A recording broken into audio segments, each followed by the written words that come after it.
This is the case of Hulet Varner. If you want to know more, please continue watching.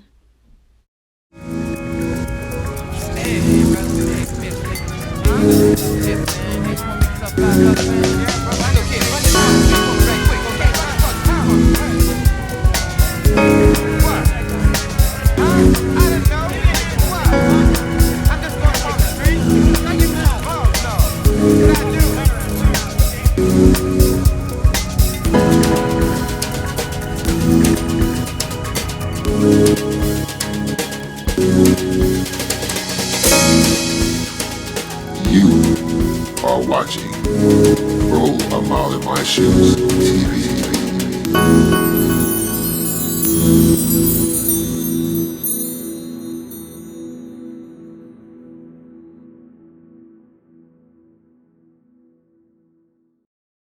On September 6, 1966, hundreds rioted at the Atlanta Fulton County newly built stadium, which was an $18 million project supported by Mayor Ivan Allen Jr. He supported this because he wanted to lure a baseball team and a baseball league to the city. But at this time, it was the scene of a riot because hours earlier, the police had shot and seriously wounded a black man because they suspected him of being a car thief, which no one really knows if he was guilty of doing so at the time. At the time of the riot and while it was going on, some people cried Black Power and declaring those white bastards. Protesters hurled rocks and bottles and overturned cars and television trucks.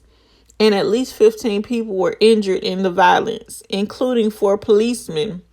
Mayor Allen rushed to the scene of the riot and pleaded for the crowd to calm down from atop a police car. But the protesters did not quiet down. Instead, they chanted, "White devil, white devil." And police arrested 69 people, including Stokely Carmichael, the fiery leader of the Student Nonviolent Coordinating Committee, and other SNCC officials. More than a year after, the Salem March drew thousands of supporters to Alabama, and the Watts riots in Los Angeles shocked the nation. And only months after, racial tensions escalated in Cleveland and Chicago. Atlanta drew national attention as the largest major city forced to confront urban unrest. The riots stained Atlanta's well-maintained reputation as the city too busy to hate, a model of racial harmony in the South, and particularly alarmed Mayor Allen, whose congressional testimony in support of the 1964 Civil Rights Act helped bolster the city's progressive national image. 4 days after the riots, a 42-year-old man by the name of William Hayward James, who was a carpenter and a tree trimmer, and his wife, Edna Ruth, were driving their 1959 Chevrolet through the Boulevard neighborhood of Atlanta in the early evening. James and his wife were heading south on Boulevard, a predominantly black section of the city's old Fourth Ward. While Hulet Varner Jr., a 16-year-old black teenager, and a few of his friends had gathered outside in front of the apartments on the curb where Varner and his family lived. James and his wife drove past the boys, then suddenly stopped and put the car in reverse. This is what a witness by the name of Ronald Barnes told the police. James' fateful decision to back his car up to the crowd of boys would lead to a series of events, that left a young man dead on the side of the street, and this produced a high-profile criminal trial with a surprising outcome and led the Supreme Court of Georgia to trump the trial verdict with an unexpected decision of its own. I've inserted newspaper clippings here so that you can pause and read. The shooting death of Varner incited another round of racial violence that evening, the second in 5 days. Mayor Allen and his wife visited the mothers of Varner and Wright the following day to offer their sympathies. "We have 2 boys of our own. I know how you must feel," Miss Allen told an inconsolable Nora Varner. Mayor Allen offered a $10,000 reward for the arrest and conviction of the perpetrators of the shooting and pledged the full force of the city's government to apprehend and convict the person or persons guilty. 2 days later, William Hayward James and his wife, Edna Ruth James, were arrested and arraigned for the fatal shooting.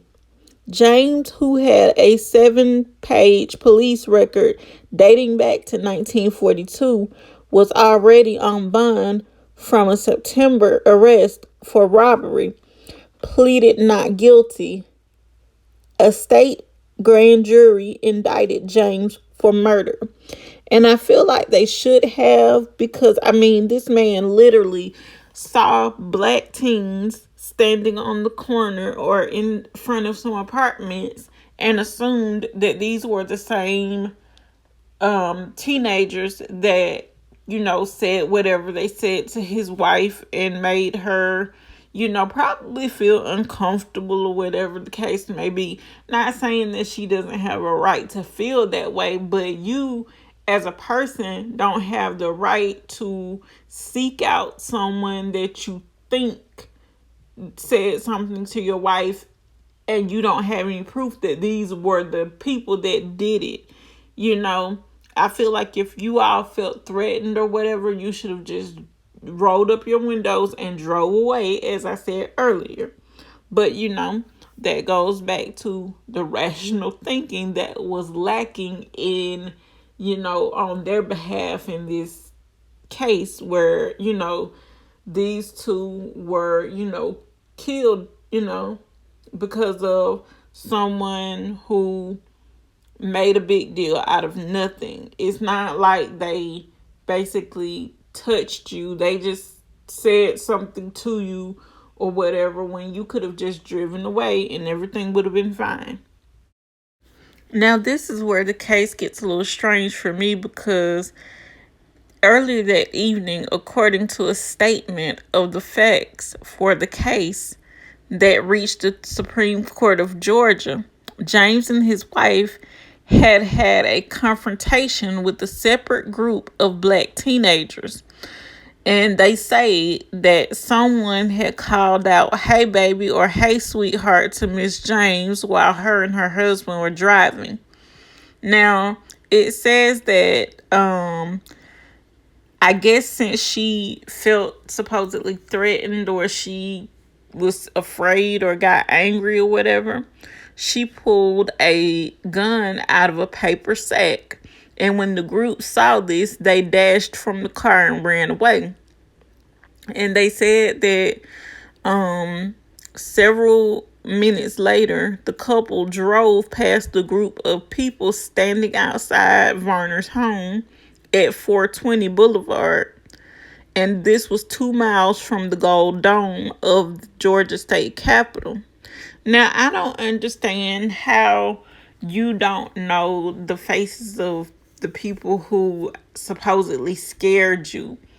And why would you have to, I guess, even drive around to find these people if they scared you so much? Just, drive away and roll up your windows if you are that afraid.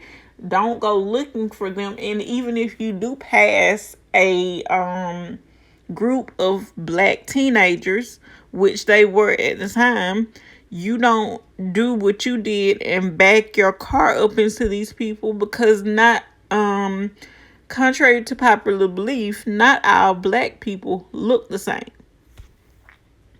And I'm pretty sure that this is what, these two thought. So, they saw a group of black teenagers and they figured, oh, there they go, get them or whatever. And that's how, we ended up here with, this man back in the car over this, these people and leaving one of them dead, which is, not okay in any circumstances, you know.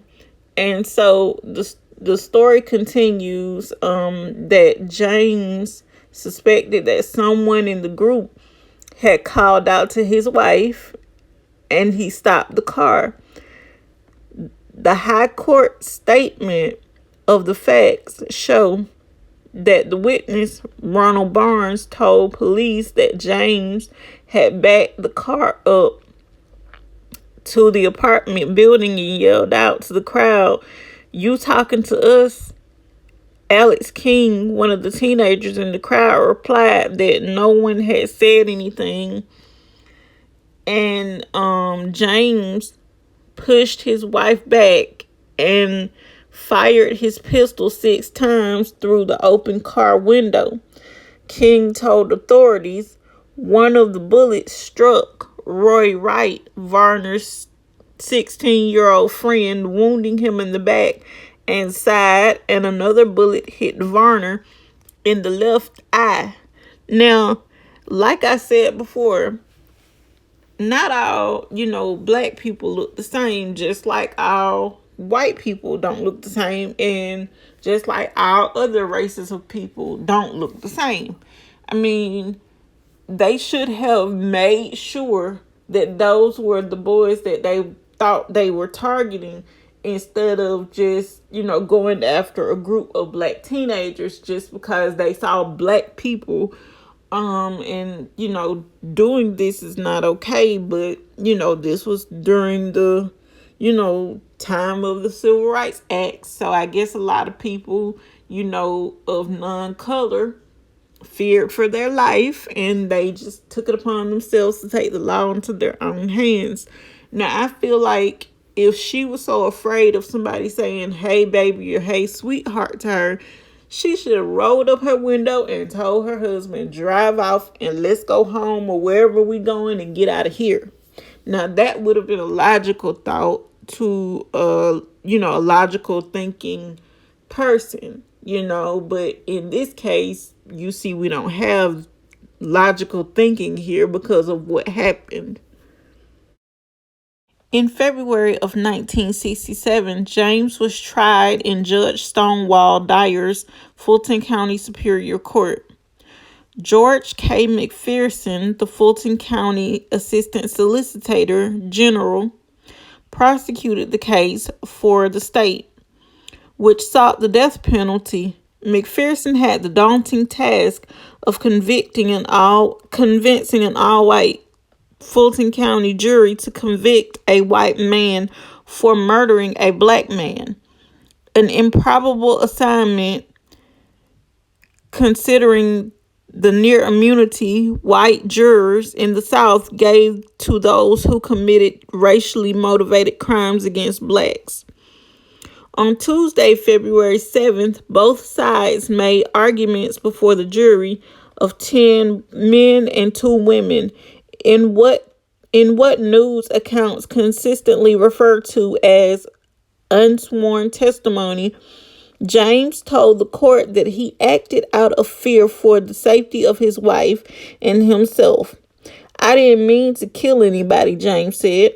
"I was protecting my wife." James claimed that he was struck on the head with a brick and attacked as he and his wife drove through the Boulevard section of Atlanta, according to the Atlanta Constitution reporter Reuben Smith. James added that he shot a couple of times in self-defense. The defense, in an attempt to strengthen his argument that James only fired after blacks attacked him, contended that the riots were in progress before Varner was killed. Now, if you are standing on a street corner front of your apartment building with your friends, talking and laughing, I'm pretty sure that no 16-year-old, unless they are just unruly as all get out, is going to be standing outside while people are rioting. But in that area, it doesn't seem like there was any rioting going on. It seemed like it was just going on in the middle of town.